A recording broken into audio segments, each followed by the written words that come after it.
Some of the biggest draws to Halloween Horror Nights is of course the houses, the scare zones, the awesome costuming, but let's not forget about the food that they have every year. This is gonna be your ultimate food guide to Halloween Horror Nights 2025. They have themed food to Jason, Fallout, WWE, and there is so much to cover. We are gonna try as much as we can tonight and tell you what's worth it and what you should stay away from. So our first food stop for the night was over at the Firefly Funhouse, which is the Wyatt 6 food booth, and we got everything on the menu except the alcoholic drink. First, we're starting with Huskus's Muscle Man Slop. It's a beef sloppy joe with jalapeno bacon, Lay's dill pickle flavored potato chips, and cheese sauce on a chocolate almond bun. This is normally $14.99. This is so interesting because it has so many different flavors, but I actually really like this. I think the weirdest thing about it is that there's chocolate. Like the bun is like a chocolate almond bun, so it's sweet. But I really like the sloppy joe. I think my favorite part about it is the dill pickle chips. I really get that like dill pickle flavor, and I love pickles. So it makes it like salty and sweet. And this is also a really good portion size too. This is a big sandwich. So I feel like if you got this, it would really fill you up. All the flavors of the Sloppy Joe sandwich work really well together. It's definitely an interesting mix, but you really get like that chocolate flavor from the bun. We'd definitely get that again.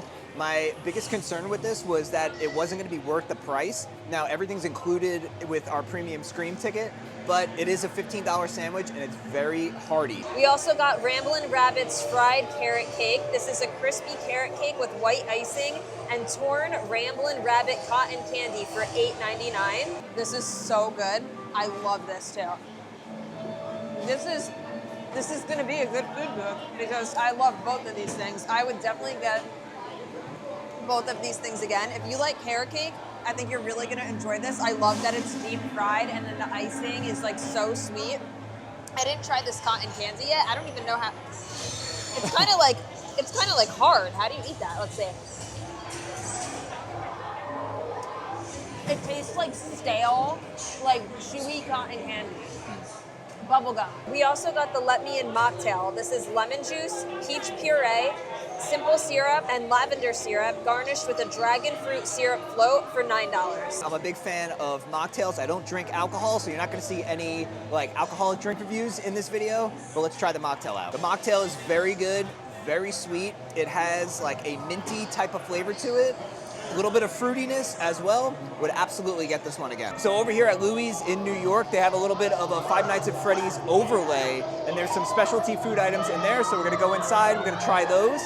They have a cupcake, they have like this crazy slice of pizza, and then we'll see what kind of decorations are in there too. So over here at Louie's for the Five Nights at Freddy's overlay, they have a few different things that we're gonna try. First is the Why Not Have Both pizza and pasta. This thing is ridiculous. It's a garlic butter crust topped with spaghetti meatballs and spiced Parmesan, and this is normally $14.99. This actually isn't as bad as I thought it was gonna be. You guys know Matt and I are hard critics when it comes to like pizza and Italian food, and I thought this was gonna be kind of like gross. It's actually not that bad. Like, I think the one thing for me is like with pizza, sometimes I don't like the sauce. Sometimes I think it's like too sweet or it just doesn't taste right. But this just has so much going on with like the pasta and the meatballs and the garlic that I feel like I'm not focusing on that. So I would get this again, but it's just like huge, and I feel like there's other better things that I want to try at like the booths. So I wouldn't run back here for this, but it's definitely not a bad option. It's a good value if you want to share this with a couple of people, but it's exactly what you think it would taste like. It's theme park pizza with theme park spaghetti and meatballs on top. And now we're going to try the cupcake because that looks really cool. Definitely one of the most Instagrammable desserts at this year's HHN. But let's see if it tastes good. Okay, so this is cupcake, and it's a cannoli cream-filled chocolate cupcake with a raspberry-filled buttercream shell topped with a chocolate candle, and this is $12.99. Now look at the inside of this cupcake. This thing is massive. Up, man down, man down. It's very top heavy. There's so much icing on the top. Yeah, pro tip, get an extra dish because the one they give it to you on is definitely too small. But let's see how it tastes. That's what's most important. I like the cannoli filling. I will say it's not my favorite just because I don't love like this part. I don't like the raspberry, but it is good. It's like moist. It's made very well. It's also like we said, I feel like there's too much frosting on it. But of course they have to make it like that because it's like Instagrammable. All right, the cupcake is pretty good. I think I like it more than Alex does. You really have to like raspberry because there's a lot of like raspberry flavoring in it. The middle is cannoli cream. That's really good too. So far, everything we've had has been good, but the Wyatt food booth compared to the FNAF little food booth overlay here at Freddy's, much, much better. But the pizza was okay, and then the cupcake was good. So this is Chica's Sour Lime Tang. It's exotic citrus syrup, cupcake syrup. I don't even know how to say this next thing. Suppasawa and Seagram's Club Soda for $9. I actually really like this. Both of the mocktails tonight that we've had so far are really good. Usually, sometimes in the past, like some of the mocktails were just like but both of these have been really good. This tastes just like it sounds. It's like soury lime, like ginger ale type of flavor, and I really enjoy it. And over in the back corner of Louie's, they have this little cardboard cutout with all of the characters from Five Nights at Freddy's. There was rumors that they were going to do like animatronics in here, but I don't think that was ever really a thing. I think that was just something the internet kind of drummed up when they announced they were doing this, but if you want to get your picture, there they are. Our next stop is over at Feline Treats, which is the Animal Actors food booth, and we got the Flamin' Hot Birria Ramen, tender birria beef on ramen noodles in a Flamin' Hot Birria consomme broth with shaved onions, scallions, and Flamin' Hot Cheetos, and this was $15.99. Then we also got the Tostitos Birria Beef Walking Taco, birria beef with Tostitos, Sabritas, salsa verde, red onions, scallions, and consomme for $14.99. That's good. Wow. It's not too spicy. I was scared like the Flamin' Hot Cheetos were going to be like really spicy, but it has like a perfect amount of kick to it. But this is a huge like food item. Like for the price, I feel like this is very worth it. A lot of the times, like some things are overpriced and it's not worth it, like with the size, but this is huge. The birria ramen was really, really good, and to be honest with you, I had pretty low expectations for that. The fact that it was mixed with like Flamin' Hot Cheetos, I thought was gonna be really, really weird. The only thing that I will say with that is it's hot. So if you're eating that on like an earlier night of HHN, if you're coming, obviously August is over by the time you're watching this video, but if you're coming like sometime in September, you're gonna eat it and you are gonna be hot kind of walking around, but the flavors were fantastic.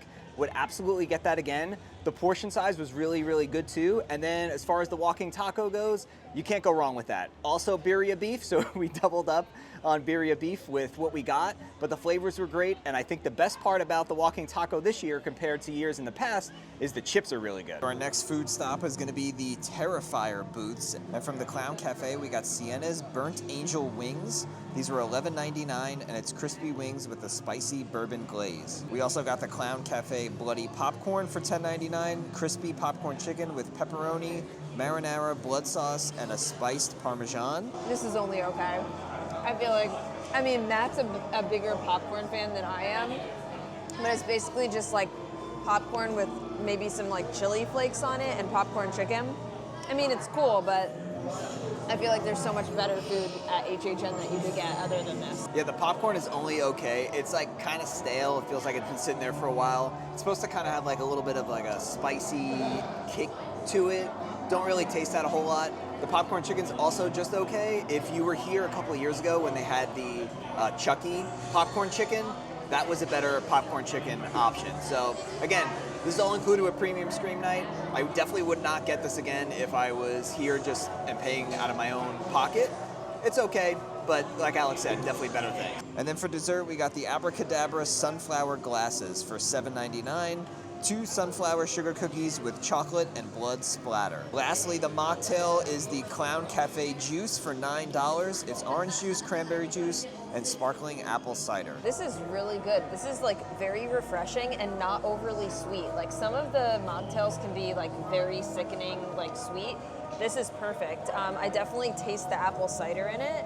But then it cuts it with like the orange juice and the cranberry. I really like this one. Yeah, I feel like all the mocktails we've had have been good. Yeah. I would buy all of them on a regular night. Definitely, me too. I think this one might be my favorite so far. And then the other booth, which kind of looks like a Terrifier booth, but isn't really. It's called Cursed Carnival. And we got the Death by a Cheese Stick for $10.99, a giant hand-breaded mozzarella cheese stick with spicy marinara sauce. And we also got the freakishly long corn dog for $12.49. which is a foot-long Nathan's hot dog, hand-dipped, fried, and topped with jalapeno ranch and crispy bacon bits. That is quite literally a freakishly long corn dog. Definitely, it definitely is. I don't love corn dogs to begin with. I think my favorite part about this is this like jalapeno ranch sauce or whatever that comes on it. It's no Ghostbusters corn dog. Also too, like, aren't corn dogs usually kind of thicker? Like, this is just like a regular hot dog with like some batter around it. I mean, I didn't try it yet, so maybe it's good, but just from the looks of it, it looks like a Slim Jim corn dog. The best part about it is the sauce. That's an Ozempic corn dog right there. I would not get that again. At the El Artista booth, we got the grilled gambas al gillo. I don't know, I definitely just butchered that. It's the shrimp. Garlic grilled shrimp on a crunchy baguette. I just tried one of the shrimps. It has really nice flavor. It is a little bit spicy. And then we got the pan con tomato. Crunchy grilled garlic bread smeared with tomato pulp and grated manchego cheese. And the pan con tomato is exactly what it is. It's literally garlic bread, tomato sauce, a little bit of cheese on it. It tastes almost like a non-cooked pizza, if that makes any sense. Not the greatest, not bad, just is what it is. We stopped on over at the Jason booth and we got the elotes. It's fire-grilled corn on the husk with cotija cheese and tahini, or you could get Flamin' Hot Cheetos for $8.49. The corn is so good. That is one of my favorite things I've had so far, I think. Wow. Really, really good. And we got the one with the cheese, not the Flamin' Hot Cheetos. Yeah, we got the tahini on it. So good. You have to try that. The elotes were really, really good. Super messy. I feel like this is the year of messy foods at HHN, between the Huskus Sloppy Joe sandwich, the Terrifier wings, now the elote. But if you could deal with the mess, it's so good. And like I said, we got the one with the cheese on it. They have another one with Flamin' Hot Cheetos, but because we had two things, or no, one thing, the ramen had Flamin' Hot Cheetos in it. We hit our Flamin' Hot Cheeto level for the day. But I would come back and try the other one, because this one with the cheese on it, very, very good. We got the Camp Bloody S'mores. It's a toasted chocolate almond bread with ganache, marshmallows, cinnamon cereal, and blood splatter for $7.99. And the last thing that we had to try was the s'mores. Got some help eating, just like last year. Connor, Vacation Kingdoms, back with us. What did you think of the s'more? I said it was okay, but I also took 3 bites immediately. I couldn't stop eating it. We were talking about what's the deal with the bread. Like, s'mores don't have bread. And I said the 2 ways to fix it is either the bread is more toasted, it's just like regular bread, or the other way to fix it is for it to not be bread.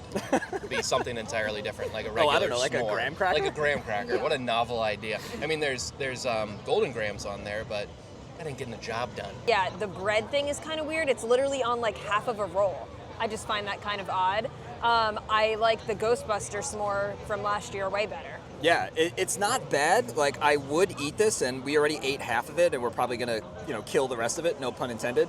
But I just wish it was a regular s'more. Like the Ghostbuster one last year, graham crackers, chocolate, and marshmallow. Can't go wrong. I feel like they tried to get a little cute with the bread. Like I said, not a bad option if you're looking for something sweet, but it is very bread heavy. Yeah, so we all kind of have like different opinions on the s'mores. The more I ate it, the more I liked it. However, I do wish it was just a regular s'mores. Like over in Hollywood, they have a Jason s'mores where it's Jason's hockey mask. Very, very similar to what they did for the Ghostbusters here in Orlando last year. That was super, super popular. I kind of wish it was that, but it's not a bad option. Just go in expecting a non-traditional s'more, and I think you'll like it. And we got the Blood Orange Mocha Mocktail. It's a cold brew concentrate, chocolate, toasted marshmallow, and blood orange syrups with marshmallow topping and chocolate drizzle for $9. So we're about to dig into the s'mores. We both tried a sip of the blood orange drink. What did you think of it? It's not that bad, but I don't like a strong like coffee flavor, and because it's like the coffee concentrate, it does have a very like heavy coffee flavor, so it's not that good. I wouldn't get it again. Yeah, and for me, the coffee flavor like tastes very artificial. I almost wish it was like actual like cold brew that was in here. And then also too, like this is supposed to have like a blood orange kind of twist to it. I'm not getting a lot of orange in there at all. The marshmallow is very good. So like once you mix it in, it is a little bit better, but like Alex said, I think I would pass on this one too. So over here in New York, right next to the Wyatt 6 booth is the Fallout Eats and Treats. And from this booth, we got the Pickle Bucket Baked Chicken. It's buffalo chicken dip with crispy fried pickles. And then we also got what is going to be one of the most popular items at HHN this year, and that's the Radaway Mocktail. It's a lemonade with chipotle, pineapple, and spiced brown sugar syrup served in a Radaway bag. The pickles are like perfectly crisp on the outside, and the buffalo chicken dip isn't bad either. I would definitely get this again. How much was this one? This was $11.99. I feel like that's not that bad. Yeah, It's I mean, maybe you a get little 3. bit pricey, but I would get it again. I love this. Yeah, and the like the coating on the pickles was very, very good. Nice and crunchy. And sometimes with pickles, like fried pickles, the breading like falls off and stuff. These ones are pretty, like they're cooked pretty well. Like the breading doesn't automatically like slide right off of it. So the Radaway comes in this cool bag, which makes it more expensive. It was $14. I already tried it. I actually kind of like it. I was saying it kind of reminds me of like if you drink chai tea and you like that like spicy like chai flavor, it almost has a hint of that. You can definitely taste the brown sugar in it. It almost has like Connor was saying, like a Christmassy taste, just that like cinnamony spiciness to it. So if you're not a fan of that, you probably won't like this, but I don't know, I kind of like it. It's different. Yeah, I actually like the Radaway drink too. The one thing that they get you with is they only serve it in the Radaway bag. So you have to get it like that souvenir style, which is why it's so expensive. I actually wouldn't be shocked if they like run out of these bags, you know, in another few weeks, halfway through the season. That happens a lot with like some of these specialty items at HHN, but like Alex was saying, if you like lemonade and you like that chai type of a flavor, it's not exactly chai, but it has that like type of aftertaste. Also very heavy on the brown syrup. I probably wouldn't get it again just because of the price tag, but as far as like the taste goes, it was good. I would recommend this, especially if you're a Fallout fan. I mean, this is straight out of the show. It's really cool. So while we were over here, we also stopped at the booth, which is right in front of the Music Plaza stage, and that's where you can find the Twisted Tater Chips. These are $9.99, and it's crunchy, spiralized, twisted potato chips with a choice of spicy cheddar or ranch and vinegar seasoning. We got the ranch and vinegar seasoning. I actually really like the Twisted Tater Chips. Hot take, wasn't really a big fan of the original Twisted Tater. I feel like every time I got it, it was just like soggy and like not crispy at all. So we've had it a couple of times at a couple of different Universal events, and then I never really got it again. But the chips are really good because it has that same type of Twisted Tater flavor, the goodness, but almost all of it was really, really crispy. They are oily, but I will say I'll take that over a regular Twisted Tater any day. All right, it's time for our final food stop of this video, and we're stopping over at the Dolls Let's Play Dead booth, and we got the Temper Tantrum Tendies for $10.99. These are chicken tendies, and you have a choice of mesquite barbecue ranch with bourbon barbecue dip or garlic parm with spicy marinara sauce. We got the garlic parm ones, and we're also going to be trying the Mom Cut Off the Crust PB&J. This is $7.99, and it's a fried PB&J, hot maple syrup with chili flakes. I tried the chicken tenders, and they taste exactly like the Buffalo Wild Wing garlic parm, like boneless wings, if you've ever had those, just with like spicy marinara sauce. I think they're a good option. It's nothing like very unique, but if you just want like chicken tenders with marinara sauce, it's fine. I probably wouldn't like run back to get these. It's a good option, but it's nothing like so unique, you know? Yeah, the tendies were not bad. It's a really good like late night food. Like it's on the order of a pizza fries in terms of that just like savory food that you're gonna want at the end of the night at HHN. I wouldn't get it over something like that, and Alex was right. It tastes exactly like, you know, like a boneless wing or a boneless tender you would get from Buffalo Wild Wings. Very, very similar garlic parm flavor. I would get it again. I thought also too for $10.99, you get 3 pretty decent sized tenders. And like I said, there's another option that's more of like a barbecue. So I think later on in the season we'll try the barbecue one too, but I did like those. And then the fried PB&J, I didn't have the one that they had a couple years ago. they had a similar PB&J. I don't know if it was exactly the same in terms of the ingredients, but I never had that one, so this is all that I can go off of. It is very good. It is a deep fried, Uncrustable, really nothing else to it. If you like Uncrustables and you like kind of that like carny, like fair style food, I think you'll really like this. It definitely has a very heavy, like fried flavor to it, but it's very good. You can't go wrong. That's Good? really good. We got the Uncrustable expert waiting patiently for the thought. The outside is so crispy. Wow, that's really good. And I'm glad that I think it's strawberry jelly, right? Not grape, because I don't like grape jelly, so this is like perfect. I don't really taste the chili. Like, I don't taste like the spiciness really, but it's really good. All right, Mr. Uncrustable, did it live up to... Well, Connor. first of all, do we need to give the background as to why you're Mr. Uncrustable? Yeah, I'm just the founder of the UCI, the Uncrustable Index, scientifically method-proven factor of rating a hurricane's strength based on the amount of Uncrustables I can eat. It is generally a bit. I do eat Uncrustables all the time, though. I'll probably have one like once a week for dessert. I love them. They're great. This is good. I think Matt was talking about the one that they had a couple of years ago. This one's definitely better.